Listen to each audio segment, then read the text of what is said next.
paz.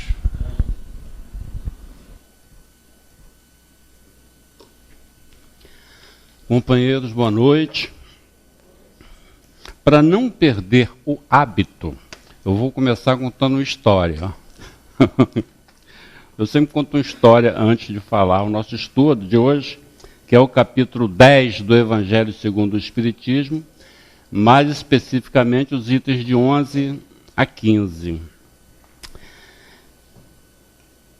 Havia um sábio na Índia e ele então resolveu fazer uma viagem pelo interior da Índia para fazer palestras e etc. sobre os aspectos filosóficos da vida.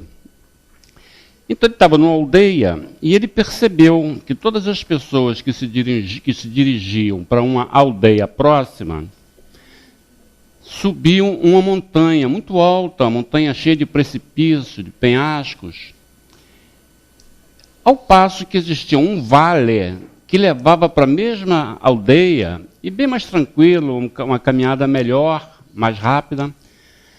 Então ele perguntou aos habitantes lá do lugar por que é que, ao invés deles irem pelo bosque, que era melhor, mais rápido, menos perigoso, eles preferiam ir pelo caminho montanhoso, o caminho da montanha. Aí falaram para ele que no vale existia uma serpente, e ele era muito feroz, então ela atacava e matava quem quer que passasse pelo vale. E que quando ela ia na cidade, todas as pessoas fugiam apavoradas, que ela atacava a tudo e a todos. Muito bem.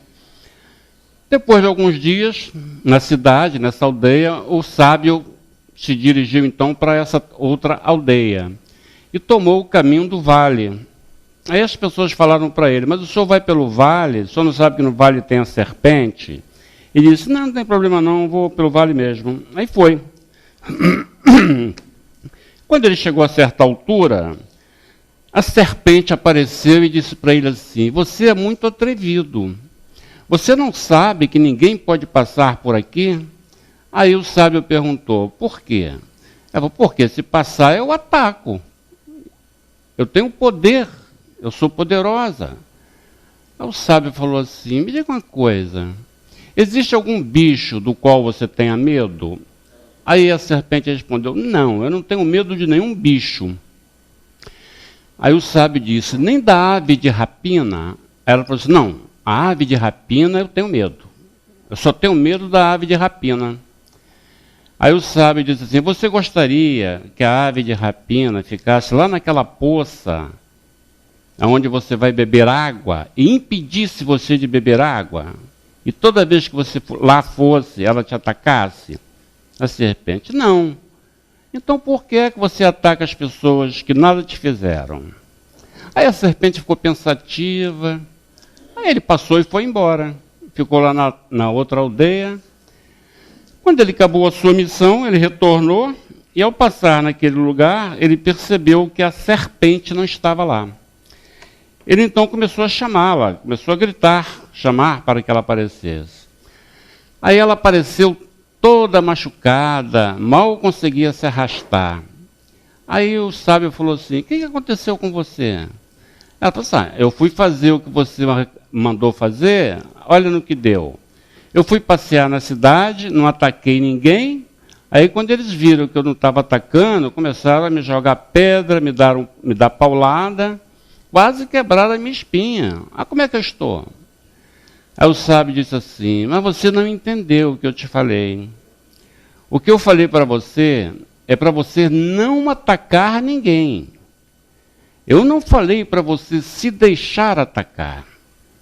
Todas as vezes que alguém for te atacar, você silva, cospe veneno e mostra que você também tem poder. Essa é a história que eu queria contar para vocês.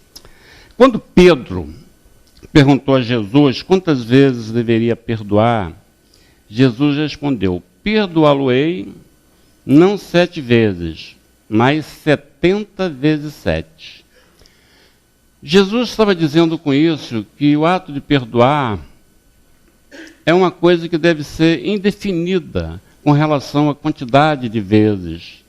perdoar indefinidamente. Nós, às vezes, nos irritamos com as coisas mais simples. Às vezes a pessoa faz uma coisa que a gente não gosta, uma coisa que desagrada. Aí quando a pessoa faz aquilo pela segunda vez, a gente fala assim, você já fez isso pela terceira vez. Já fala irritado. Quer dizer, a gente não perdoa, não chegou nem a 7 vezes ainda, e a gente já está irritado. Quer dizer, não perdoa, não é isso? E o mais interessante é que todos os dias, quando nós fazemos a nossa prece, aquela prece que Jesus ensinou, a gente fala assim, Senhor, perdoai as nossas ofensas, assim como perdoamos aqueles que nos têm ofendidos. Todo dia, quando a gente faz a prece falando com Deus, a gente repete isso. Perdoai as nossas ofensas, como perdoamos aqueles que nos têm ofendido. Mas a menor ofensa, a gente já está irritado. A gente não perdoa. Porque no perdão está implícita a mansuetude. A pessoa não se irrita. O perdão é esquecimento de si próprio. A pessoa não se melindra com qualquer coisa que o outro fala que supostamente nos tenha ofendido.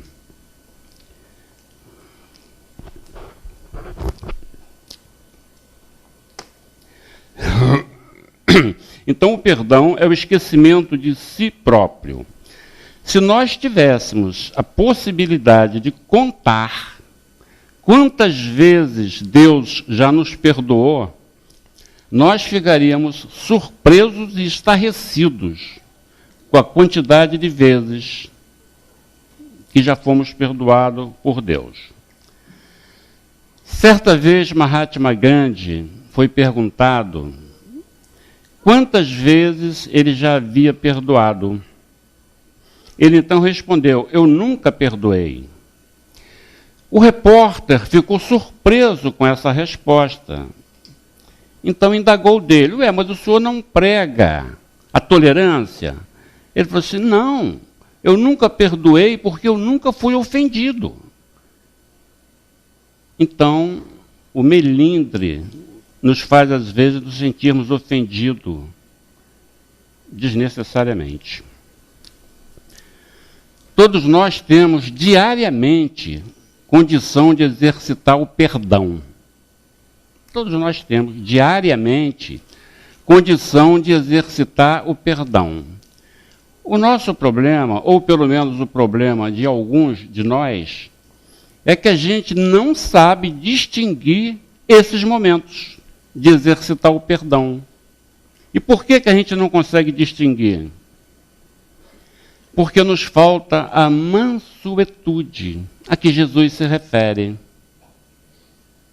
Nós não temos a mansidão necessária para reconhecer que é o momento de exercitar o perdão.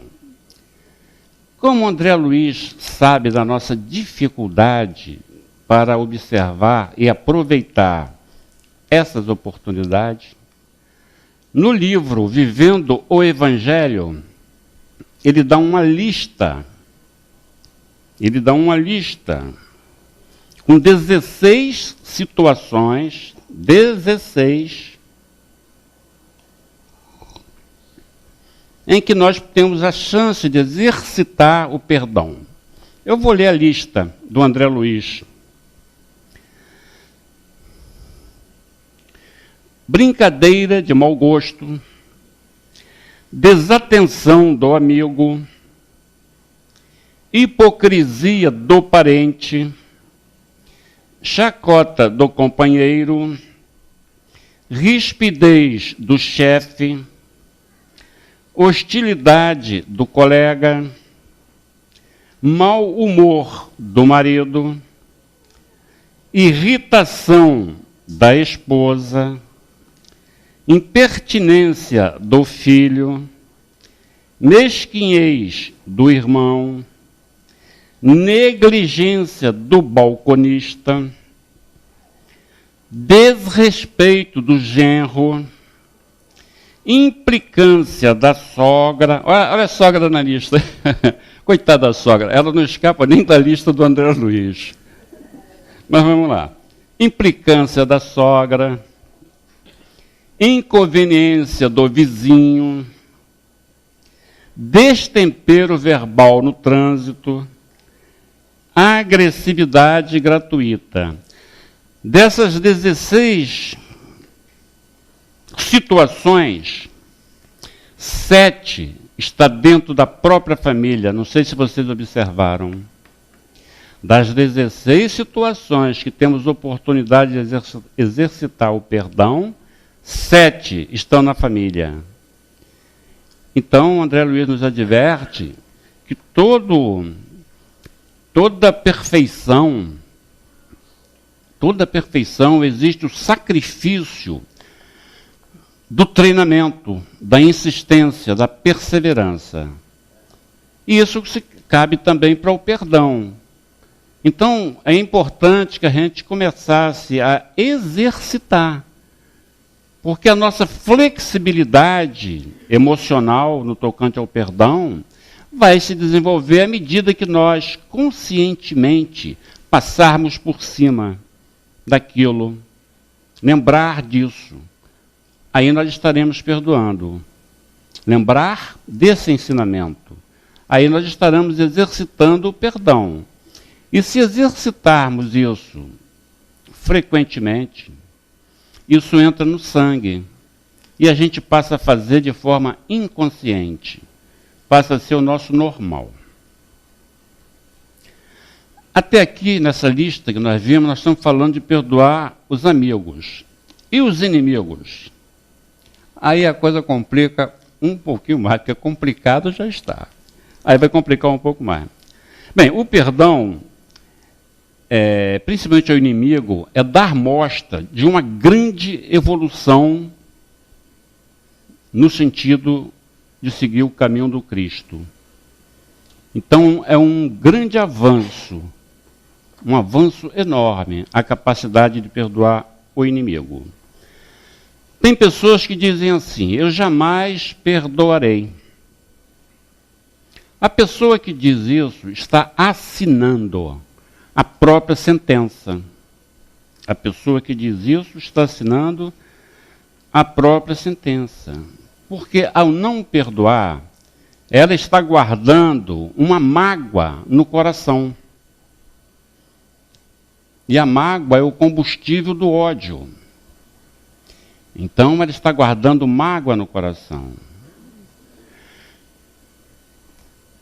Por que a pessoa assina a própria sentença? Muitas pessoas, ao desencarnarem, levam consigo mágoas, às vezes, profundas, que a pessoa não consegue se libertar. E leva mágoas profundas. E lá na erraticidade, no mundo dos espíritos, às vezes passam décadas presa naquele momento, o espírito fica preso naquela situação, naquele momento, naquele ódio, naquela angústia, naquela mágoa. Para esse tipo de sofrimento e de fixação do espírito, o tempo não passa. Ele fica parado naquele momento. E é por isso que nas reuniões mediúnicas de desobsessão, volta e meia comparece um espírito que ainda está na Idade Média, parado, porque desencarnou com rancor e sede de vingança. Então aquilo está fixado na sua mente e ele para no tempo. Existem 2 tipos de perdão. O perdão sincero, do fundo do coração, e aquele perdão da boca para fora. O perdão sincero faz com que a pessoa esqueça a ofensa que sofreu. Ele não se lembra mais da ofensa. E se por acaso lembrar, não se lembra com rancor. Pelo contrário, lembra com compaixão daquele que o agrediu. Porque para o espírito é melhor ser ofendido do que ofender. É melhor ser agredido do que agredir. O perdão da boca para fora é aquela que se diz que perdoa, mas que no fundo do coração permanece a mágoa. E quando acontece alguma coisa de mal ao outro, a pessoa fala assim, bem feito, ele merecia. Então vejam que não há aí o perdão. Porque o perdão sincero é o que vale para Deus. Porque independente do que a gente fale, Deus conhece o nosso sentimento. Ele sabe o que se passa no nosso coração e na nossa mente. Então o perdão da boca para fora, aos olhos de Deus, não tem nenhum valor. Uma outra coisa também que causa muita desavença é uma coisa que o Jorge falou ainda há pouco para nós, aqui no Preparo ao ler a página. É a suscetibilidade. Tem pessoas que se ofendem com qualquer coisa. Até uma brincadeira que se faz com a pessoa, ela se ofende como se tivesse de fato sido ofendida. Então são pessoas de muita suscetibilidade, são muito suscetíveis. E qualquer coisa para elas é motivo de constrangimento. Geralmente são pessoas mal-humoradas. Estão sempre de mau humor.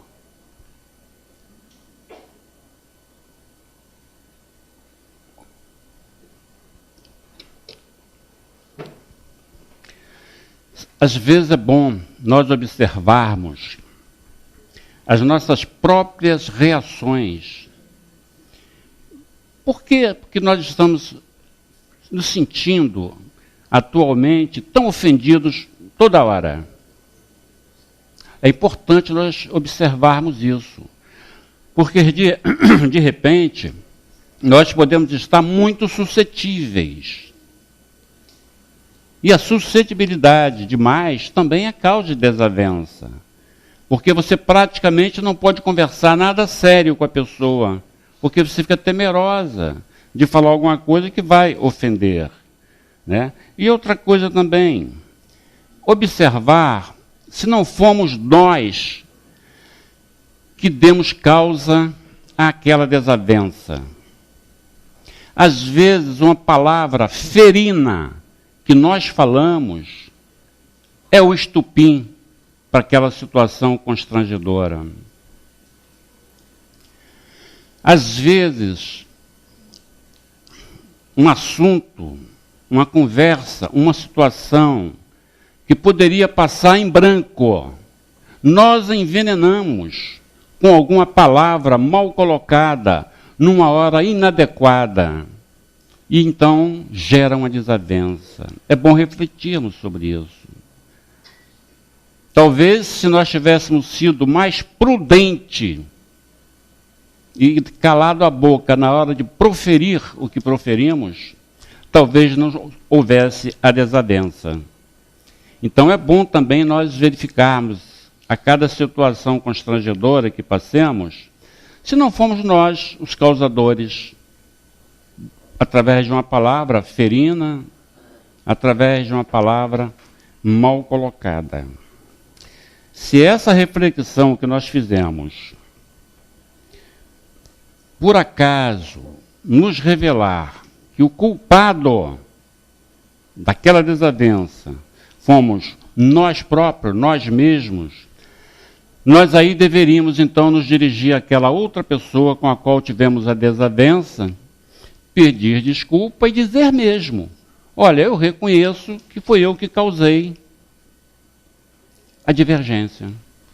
Ao fazermos isso, nós estamos dando um grande passo no sentido de dominar o nosso orgulho. É um passo maior do que a gente consegue imaginar. E mais importante é que, acima de tudo, nós vamos seguir aquele preceito de Jesus, quando ele diz: reconciliai-vos enquanto estáis a caminho. A reconciliação é muito importante. Se algum de nós, por acaso, tivermos alguém que nos detesta por alguma razão, que às vezes a pessoa nos detesta por estar equivocada a respeito de nós. Às vezes nós nem sabemos que a pessoa detesta a gente, que nada fizemos para tal, mas às vezes pode ocorrer. Então, se nós soubermos que alguém tem alguma mágoa em relação a nós, tenhamos culpa ou não, vamos, por uma questão cristã, procurar nos reconciliar com a pessoa. Não é para beneficiar nós, não, porque nós não temos nada com aquilo. É para beneficiar a pessoa. Isso é um ato de caridade que nós podemos realmente exercer com relação às pessoas que não gostam de nós por alguma razão. Devemos nos reconciliar em benefício dela, para que ela não vá para a erraticidade com uma falsa impressão, que poderá ser para ela, às vezes, doloroso. Vamos ver algumas citações de Jesus em relação ao nosso estudo de hoje. Em Mateus, nós encontramos a seguinte citação: não julgueis, pois, para não serdes julgado, porque com o juízo que julgardes os outros, sereis julgado, e com a medida com que medirdes, vos medirão também a vós. Está em Mateus, capítulo 12, versículo 1 e 2. Vamos ver uma citação que se encontra no Evangelho de João. Então lhe trouxeram os escribas e os fariseus uma mulher que fora apanhada em adultério. E a puseram no meio e lhe disseram: Mestre, esta mulher foi agora mesmo apanhada em adultério. E Moisés, na lei, mandou apedrejar a estas tais. Qual é a vossa opinião sobre isso? Diziam, pois, os judeus, tentando-o para o poderem acusar. Jesus, porém, abaixando-se, pôs-se a escrever com o dedo na terra. E como eles perseveraram em fazer-lhes pergunta, ergueu-se Jesus e disse-lhes: aquele dentre vós que estiver sem pecado, atire-lhe a primeira pedra. E tornando a abaixar-se, escrevia na terra. Mas eles, ouvindo-o, foram saindo um a um, sendo os mais velhos os primeiros. E ficou só Jesus com a mulher, que estava no meio, em pé. Então, erguendo-se, Jesus lhe disse: mulher, onde estão os que te acusavam? Ninguém te condenou? Respondeu ela: ninguém, Senhor. Então Jesus lhe disse: nem eu tampouco te condenarei. Vai e não peques mais. Está em João, capítulo 13, versículos 3 a 11. Aquele que estiver sem pecado, atire-lhe a primeira pedra.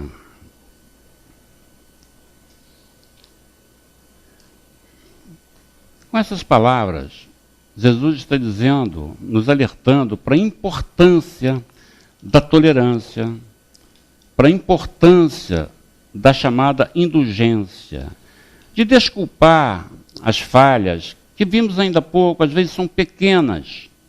Nós é que, por causa da nossa irritação, aumentamos um pouco de tamanho. Uma falha que às vezes poderia passar em branco, não é isso?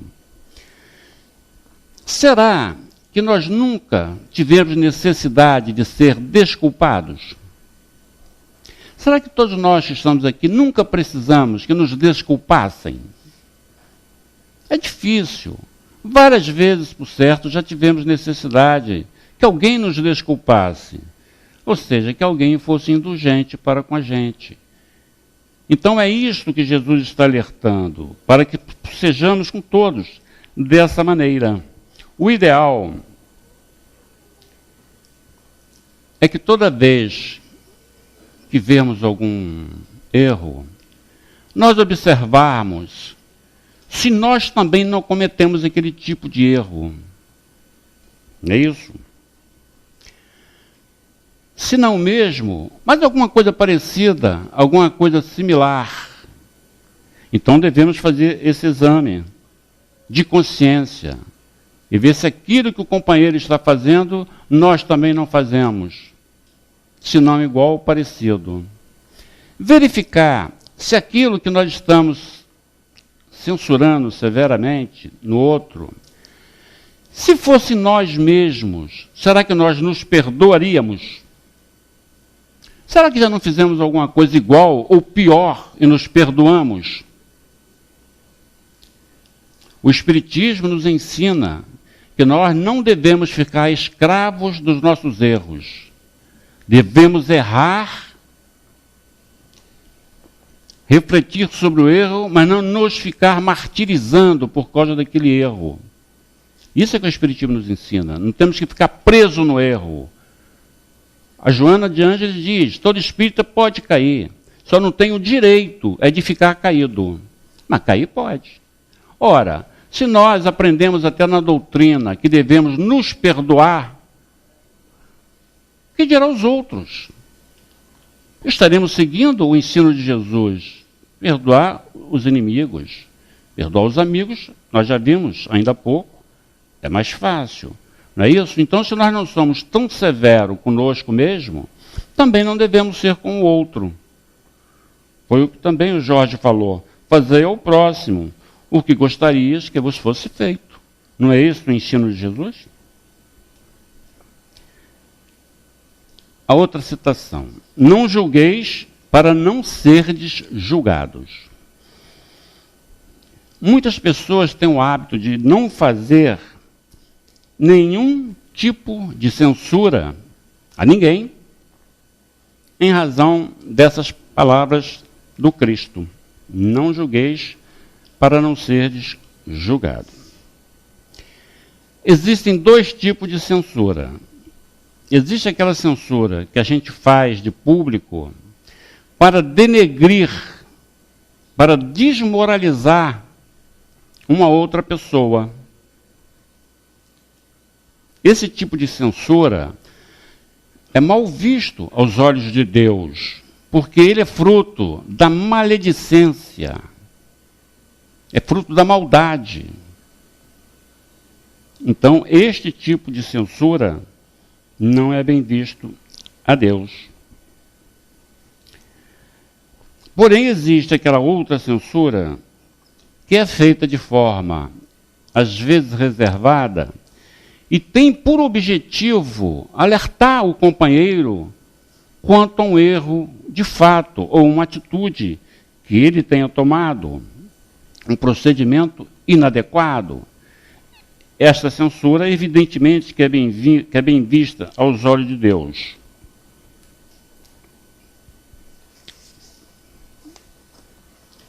Quando Jesus diz, não julgueis para não ser julgado, ele não está dizendo que não devamos censurar ninguém. Não é isso que ele está falando. Porque ele mesmo, às vezes, censurava, e censurava de forma enérgica.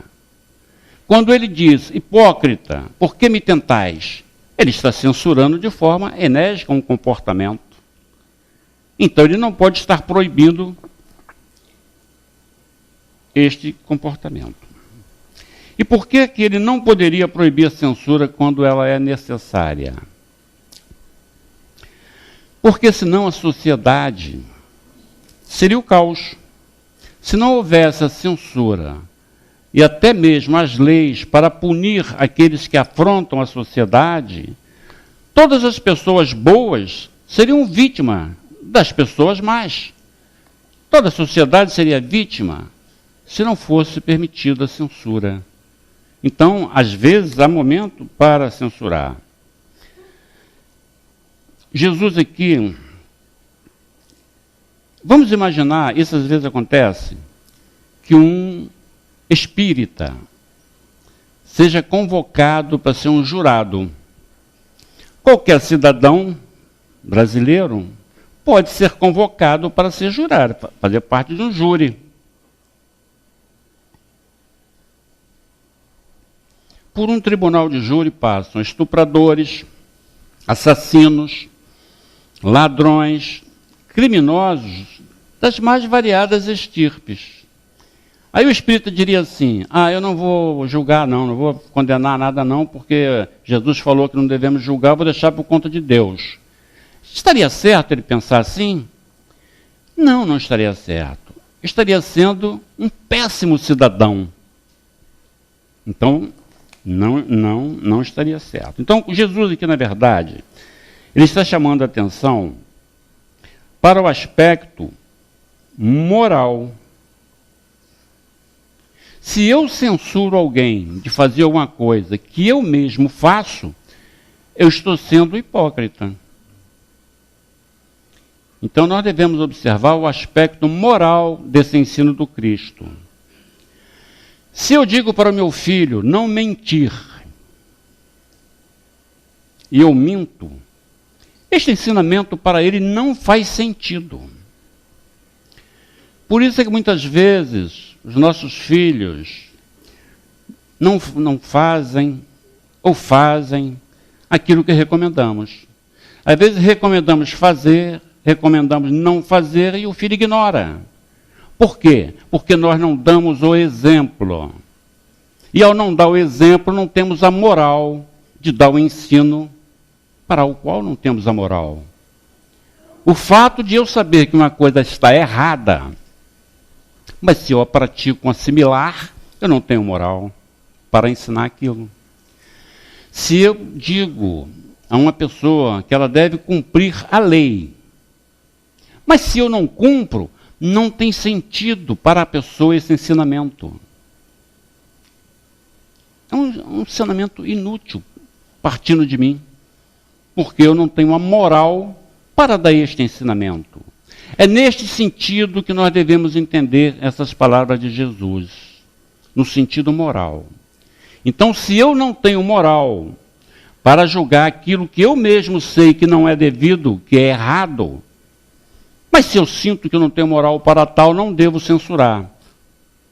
O que eu devo fazer é fazer um esforço e pedir ao meu anjo de guarda para me ajudar a recuperar a condição de julgar aquilo com moral. Então, para cada coisa errada que eu vir, e eu me reconhecer incapacitado de censurar, eu devo me esforçar para adquirir essa possibilidade. Esse é o objetivo de Jesus, nos dar o alerta no aspecto moral. E por que nós temos a tendência de não seguir o conselho ou a orientação daquele que não tem moral para nos dar? Porque a nossa consciência íntima assim nos diz que tem que ser. A nossa consciência nos diz para seguir os bons exemplos.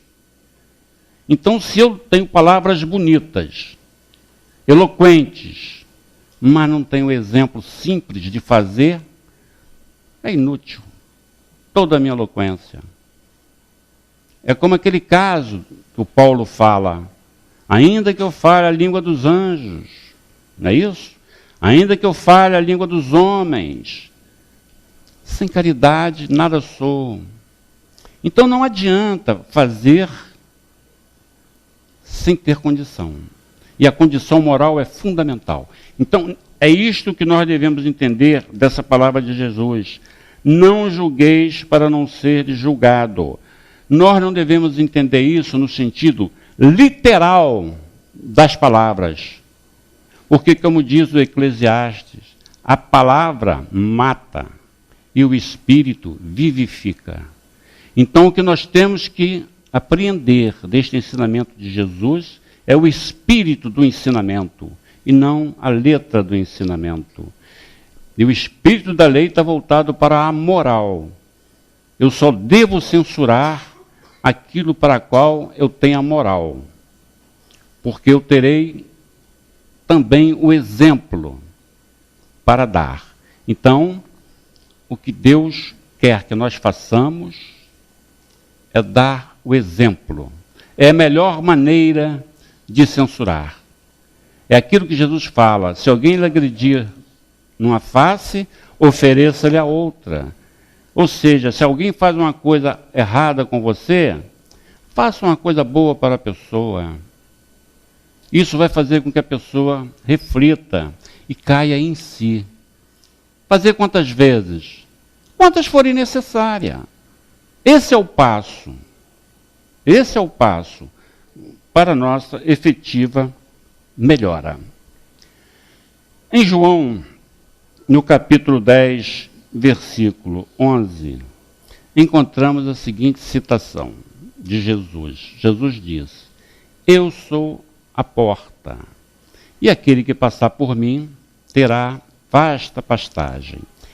Jesus muitas vezes referia-se a si próprio como referência, como naquela outra citação em que ele fala: eu sou o caminho, ninguém chegará a Deus senão por mim. A época do Cristo, Jerusalém era cercada por um muro que tinha 12 portas. Uma dessas portas era destinada a que os animais que iam para o sacrifício no altar passassem. Porque os judeus tinham por costume sacrificar carneiros e bodes para agradar a Deus. No entendimento deles, eles sacrificando carneiro ou bode, seriam redimidos perante Deus. Daí surgir aquela expressão bode expiatório. Então essa porta por onde passavam os carneiros e os bodes que iriam para o sacrifício em nome de Deus, era chamada a porta de Deus. Por isso é que Jesus faz essa referência: eu sou a porta. Volta e meia, nós aqui na doutrina espírita, nas palestras de reunião pública como essa, ouvimos repetidamente os mesmos ensinos. E isso é necessário, porque no estágio evolutivo que nós estamos, se nós não recebermos permanentemente esses lembretes, essas informações a respeito do Evangelho, temos uma tendência muito grande de um grande retrocesso moral. Temos grande possibilidade de retroceder nas conquistas que já tivemos. Por isso é que é importante sempre ouvirmos as mesmas palestras. Por isso é que é importante sempre lermos várias vezes os mesmos livros básicos da doutrina. Porque na terceira leitura a gente vai perceber coisa que não percebeu na primeira. Porque quando nós estamos estudando, por mais concentrado que nós estejamos, sempre há uma certa dispersão. Ou é um barulho, ou é alguém chamando, enfim, um som alto. E o nosso pensamento também às vezes vagueia. Então nunca conseguimos absorver a página toda numa leitura. Por isso é que devemos ler as obras básicas várias vezes. Por isso é que o Chico leu N vezes o Livro dos Espíritos. E deve ser assim. 200 vezes, né, Gilberto? Então o Gilberto está dizendo, o Chico leu 200 vezes o Livro dos Espíritos. Por que isso? Por que nós precisamos de ouvir tanta repetição? É para não retrocedermos. Por isso é que a doutrina espírita está sempre nos alertando, nos ajudando. Por quê? Qual é o objetivo da doutrina espírita? É promover a nossa reforma íntima. Para quê? Para que possamos passar pela porta a que Jesus se refere. Certa feita, o Divaldo Pereira Franco fez uma palestra em Belo Horizonte. Ao terminar a palestra, uma moça se dirigiu a ele e falou assim: seu Divaldo, eu gostaria muito de ler a Joana de Ângeles, mas eu não consigo. Eu já comprei uns 3 livros dela para ler, quando eu chego na 3ª, 4ª página, não consigo ler mais. A leitura da Joana de Ângeles é muito difícil. Divaldo falou para ela assim: minha filha, você não precisa ler a Joana de Ângeles. Você não precisa ler os livros que eu escrevo, nem tampouco ler os livros do Chico Xavier. Na verdade, você não precisa ler nem o Evangelho. É só você amar intensamente. Você ama intensamente? Ela falou assim: bem, amar mesmo eu não amo não. Então tem que ler todos esses livros, minha filha. Companheiros, que Deus nos ampare.